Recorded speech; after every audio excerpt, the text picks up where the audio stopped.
భారత దళాలు పాక్పై స్పష్టంగా పైచేయి సాధించాయని, ఆ దేశానికి తీవ్రంగా నష్టం కలిగించాయని అమర్ప్రీత్ సింగ్ తెలిపారు. దాడులు కొనసాగితే భారీ మూల్యం చెల్లించుకోవాల్సి ఉంటుందని గ్రహించిన పాక్ ముందుకు వచ్చి డీజీఎంఓ స్థాయి చర్చలకు పిలుపునిచ్చిందని కూడా తెలిపారు. దీనికి వెంటనే అంగీకరించామని కూడా అన్నారు. సో ఇదే విశ్లేషించుకుందాం. మరి ఈ విశ్లేషణలో పాల్పంచుకుంటున్నారు బండారు రామ్మోహన్ రావు గారు, విశ్లేషకులు. రామ్మోహన్ రావు సార్, హాయ్ అండి, ఎలా ఉన్నారు సార్? హాయ్ అమ్మా, నమస్తే, చెప్పండి. బాగున్నాం, చాలా బాగున్నాం. సో ప్రతి ఒక్క రాఖీ పూర్ణిమ శుభాకాంక్షలు ఇవాళ అమ్మా, మీకు సోదరి రాఖీ పూర్ణిమ శుభాకాంక్షలు. మీకు కూడా అండి రాఖీ పౌర్ణమి శుభాకాంక్షలు. అండ్ అలాగే సార్, మరి ఈ ఆపరేషన్ సింధూర్ విజువల్స్ చూస్తుంటే చాలా మందికి చాలా డౌట్స్ క్లియర్ అయిపోయాయి అని కూడా మనం అనుకోవచ్చు కదా. సో ఎస్, మన ఎయిర్ ఫోర్స్ చీఫ్ చెప్పిన మాటల్లో కూడా మనకు అందరికీ అర్థమైపోయి ఉంటాయి ఎటువంటి దాడులు చేశాం, ఎలా చేశామని కూడా క్లుప్తంగా ఆయన వివరించారు. సో దీని ప్రకారంగా మీ విశ్లేషణ కూడా ఒకసారి. మీకు రాజనీష్ ప్రేక్షకులు నమస్కారం, రాఖీ పూర్ణిమ శుభాకాంక్షలు అందరికి కూడా, ప్రేక్షకులందరికీ కూడా. ఈ మాట మొదలే చెప్పింటే బాగుండేది అంటున్నాను నేను. ఎందుకంటే నిజం బయటపడేది, నిజం గడప దాటేలోగా అబద్ధం రాజ్యం వెళ్తుందని సామెత మనకు తెలుగు. ఇప్పుడు జరిగింది అదే కదా. ఇప్పుడు దయ్యం వచ్చి గాయం పెట్టింది, భార్యాభర్తలు బాగానే ఉన్నారు కానీ మధ్యన దయ్యం వచ్చి గాయం పెట్టింది అన్నట్టు ఇక్కడ అధికార పక్షం ప్రతిపక్షం బాగానే ఉండేది. కానీ అమెరికా అధ్యక్షుడు 2 సార్లు ఆయనకు కురుక్షేత్ర యుద్ధం జ్ఞాపకం వస్తుంది. దానికి ఆ ధర్మరాజు పోలికే లేదు ట్రంప్. కానీ ట్రంప్ ఏమన్నాడు, ఈ సింధూర్ లో 5 విమానాలు కూలిపోయినాయి, అది ఎవరిలో తెలియదు, పాకిస్తాన్ ఆర్ ఇండియా నాకు తెలియదు అన్నాడు. దుర్మార్గంగా చూసింది కదా. అంటే అశ్వత్థామ హత నరో కుంజరో అని ధర్మరాజు అబద్ధం ఆడతాడు ఆయన. అంటే నరో కుంజరో అని, నరో అని ఎక్కువ అని, కుంజరో అని చిన్నగా అంటాడు, చాలా లో వాయిస్తాను అంటాడు. అప్పుడు పాప ద్రోణాచార్యుడు అశ్వత్థామ అని గుర్రం చచ్చిపోయింది అనుకోకుండా తన కొడుకే చనిపోయింది హఠాత్తుగా పెట్టరేగిపోతున్న ద్రోణాచార్యుడు ఆ హతాశుడై ఉపగులిపోతాడు. అంటే యుద్ధ నీతి అంటారు దాన్ని. యుద్ధ నీతిలో ధర్మరాజు కూడా ఆడని అబద్ధం ఆడినట్టు చేసిండు.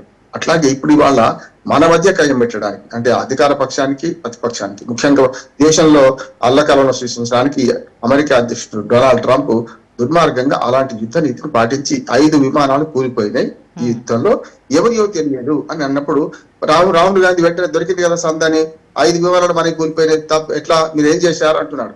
యుద్ధంలో ఇరుపక్షాల నష్టం ఉంటుందమ్మా. ఇద్దరు కొట్టుకుంటుంటే రక్తగాయాలు కొంచెం ఎక్కువ తప్ప ఇద్దరికి అవుతాయి కదా.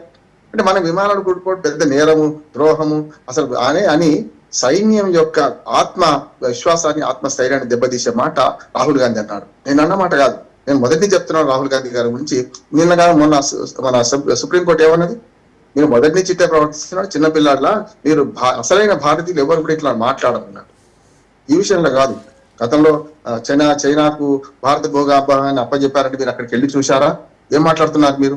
నిజమైన భారతీయులు మాట్లాడారని చురక వేశారు. గతంలో రాహుల్ గాంధీకి రాహుల్ గాంధీ మీద నాకు ప్రేమ ఉంది, యువ నాయకుడు మంచిదే కాదంటే అది వేరు. సిద్ధాంత పరంగా చూస్తే గతంలో రాహుల్ గాంధీ 2-3 వ్యాఖ్యలు చేశారు కదా, చౌకీదార్ చోర్ హై అని, అట్లాగే మోడీలందరూ అవినీతి పనులు ఎందుకుంటారని, వీటి మీద పడ్డది కదా ఇప్పటికే. అంతేందుకు ఎలక్షన్ కమిషన్ మీద చేస్తున్న వ్యాఖ్యలు కూడా చాలా దుర్మార్గంగా ఉంటున్నాయి. వాళ్ళు నోటీస్ ఇస్తా ఉంటున్నారు ఎలక్షన్ కమిషన్ ఆఫ్ ఇండియా వాళ్ళు. అందుకనే రాహుల్ గాంధీ ఇంకా చైల్డిష్నెస్ పోలేదు. కనుకనే ఈ విషయంలో ట్రంప్ మాట్లాడిన విషయంలో ఏం మాట్లాడింది ఆయన, 5 విమానాలు కూలినాయంటే మొత్తం ఘోరం జరిగిపోయింది, మన విమానాలు కూలిపోయినా అంటున్నాడు.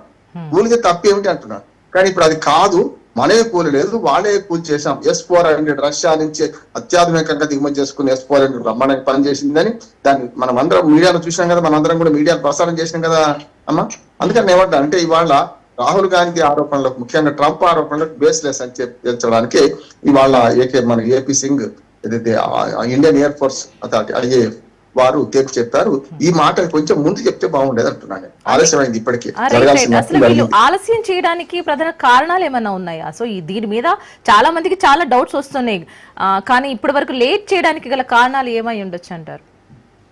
అంటే ఒక రకంగా నిర్లక్ష్యం, అలక్ష్యం. అంటే వాళ్ళు బట్టగాల్చి మీదేచారు కనుక ఇప్పుడు దాన్ని బయట పెడుతున్నారు. అదే అంటున్నాను కదా, అదే మొదలు బయట పెడితే అయిపోయేది కదా. ఇన్ని ఆరోపణలు ప్రతి ఆరోపణలు మధ్యన రాజకీయంగా దుమారం రేగింది కదా.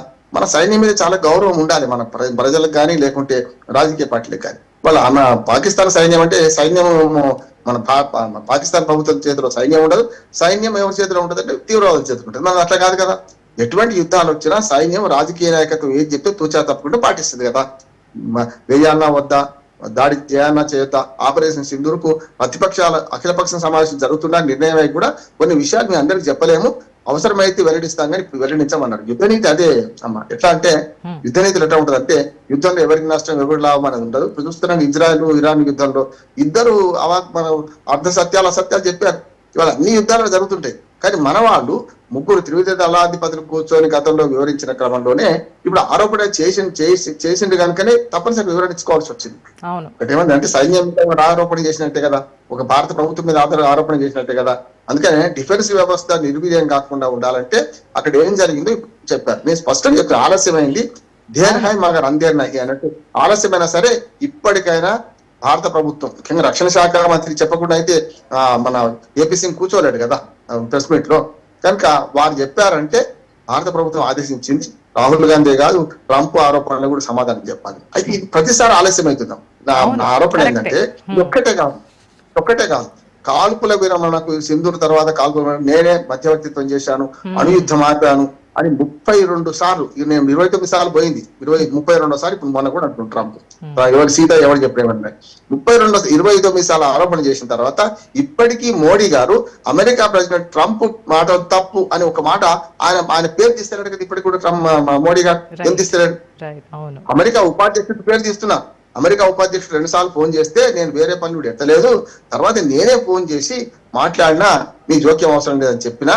అంటే ఆయన ఏమన్నాడంటే యుద్ధం ముదిరితే చాలా కష్టం, అట్లా ఇట్లా అంటే మేము చూసుకుంటాం, మా రక్షణ మేము చూసుకుంటామని చెప్పినా అని జోవాన్స్ పేరు తీస్తున్నాడు. కానీ ఎక్కడ ట్రంప్ ఏమో నేను యుద్ధం ఆపిన అంటున్నాడు, కాల్పుల విరమణ నేనే అంటున్నాడు. కానీ ఎక్కడ కూడా మోడీ గారు ఇప్పటికీ ట్రంప్ ఆపలేదు. ఆ మాట ఆ పదాన్ని ఎందుకు పలకలేడని నేను ప్రతిపక్షంతో చూపిస్తున్నా. ఆ మాట ఎందుకట్లేడు? రెండు పక్కల నేను ఏమంటున్నానంటే ఇది ట్రంప్ మాటలు కరెక్ట్ కాదు, ఖండిస్తూ నేను ఇది కరెక్ట్ కాదని మాట ట్రంప్ పేరు తీసాను. ఎవరి మధ్యవర్తిత్వం అవసరం లేదు అంటే ఇట్లాంటి మాటలు మాట్లాడుతున్నారంటే ఏమన్నట్టు. మరి ట్రంప్ ఏమన్నా నిజంగా ఆపిండి ఆ కాల్పుల వివరణ అనేది తెలుస్తుంది కదా, మనకు అనిపిస్తుంది కదా, ఎవరికైనా కొంత అనుమానం వస్తుంది కదా. అనుమానాన్ని తావిచ్చేది వాళ్ళే, అనుమానం వచ్చిన తర్వాత తీర్చేది వాళ్ళే. అంటే అనుమానం రాకముందే ఈ పని చేయాల్సిన అవసరం ఉంటే నేను 2 విషయాలు, ఒకటేమో ట్రంప్ ఆపలేదండి, రెండోది యుద్ధ విమానాలు మావి కావు వాళ్ళవే అని చెప్పడం కూడా. ఈ 2 ఇదివరకు చేయాల్సిన పని అంటున్నాను.